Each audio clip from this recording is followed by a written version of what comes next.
Okay, so in number 1, since we have x squared, we have to take whatever x is and square it. All of x. You can't leave any part out. So, we have -2 times x squared, correct? Well, x right first is going to be -2. Alright, so according to our order of operations, we have to do the exponent. -2 times -2 is +4. So we have -2 times 4, which is -8. You got to remember to take whatever x is, all of it. And how many negative signs are we multiplying in that one?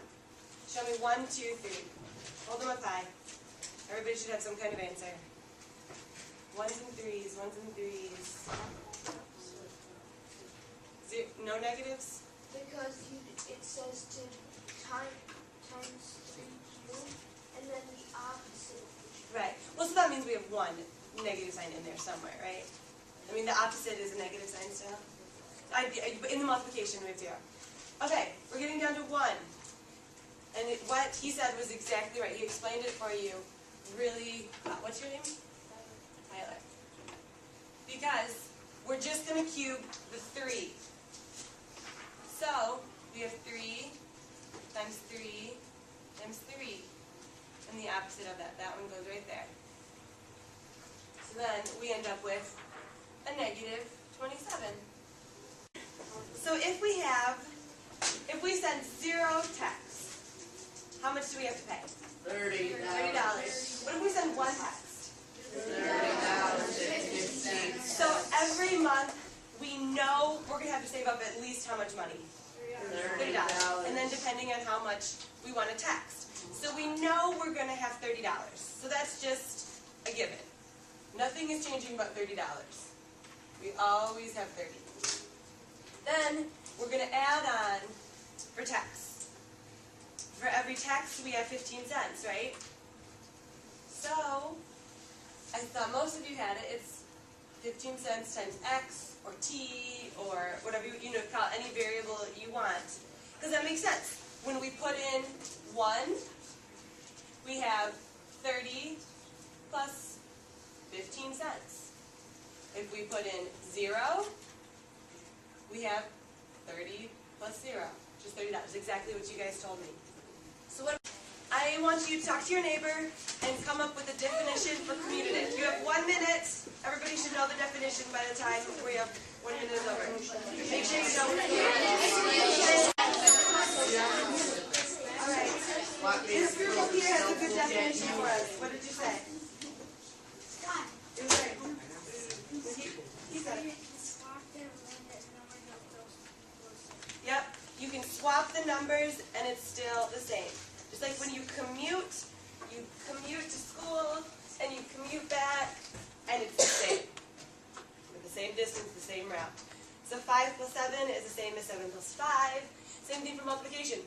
3 times 5 is the same as 5 times 3. Anybody disagree with those things? Why do you disagree?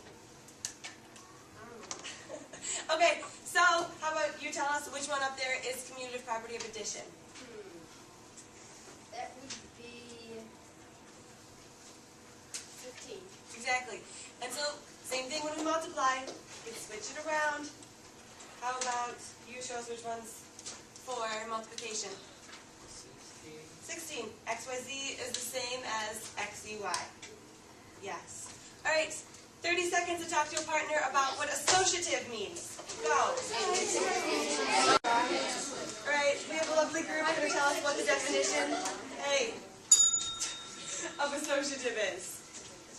It's grouping things together, but the answers go the same. Yep. Exactly. You can, if you're just adding or just multiplying, you can do whatever one you want first. You have 7 plus 2 plus 3. Well, it's easy to think about 7 plus 3. That gives you 10. And then you can add the 2. You can do it in whatever way. If you're just adding or just multiplying. So we can't do it if we're adding and multiplying? If you're adding and multiplying, you have to think of order of operations. And then you have to multiply first, right? Look at your number Decide all the qualifications that it is. Then, talk with the person who has your same number. Make sure you agree. That's good. Make sure you agree on the right thing, too. Talk about it until you figure it out. Then, once you agree, I want you to switch with somebody else. When you switch, I want the two of you to talk about it. See if, when you look at their new number, see if you agree with what they said before. I'm going to say the number. Whoever has that number needs to say what they think it is, and then we're going to agree or we're going to disagree. Okay? How about this number down here? Which one? I can't see your one. Oh, sorry. In the back, what do you guys say it is? Irrational and real. Why do you think it's irrational? Because it goes on big. And it doesn't repeat, does it? Who agrees? Who disagrees? Good deal. Okay, I'm going to pick a couple more, then we're going to do another activity. 1/5. Okay. It's real, it's rational, and it's germane. Who agrees? I do. Alright, good deal. How about put That one. 5121? It's real, it's rational, it's tertiary decimal, and that's it. Agree? Disagree? We are so agreeable here. It's so nice. Okay. New activity. All right. This one, I need you to pay attention. So we're not confused. You can do it. Okay. So I'm going to pass out functions and ordered pairs. And what you're going to have to do, don't freak out until I explain it, is you're going to have to find the function that goes with your ordered pair. For example, if I'm the function y equals 2x plus 2. Okay, and then let's say we've got ordered pairs 0, 0, 0, 2, and 1, 1. We need to decide which one of these goes with our function. If we put in 0, because this is our x value, right, and here's our y. We put in 0, y doesn't equal 0. So this does not go in our group. We put in 0, y equals 2. Yay! If we put in 1, what does y equal? 1. 2 times 1 plus 2. 4. So does this one work? So there's going to be, I think, 5 functions. 5 of you are going to be functions. The rest of you are going to be ordered pairs. You have to go around and see if your ordered pair fits in the function. You should end up in groups of 5. And make sure, then once you have most people in your group, make sure everybody works. Make sure there's no misfits. Any questions? Okay, we'll see how this goes. Hold on. Okay, make sure you think about the things we talked about in the warm-up and when we review, like squaring negative numbers, things like that. As soon as everyone has their number, you can wander around and try to find your function.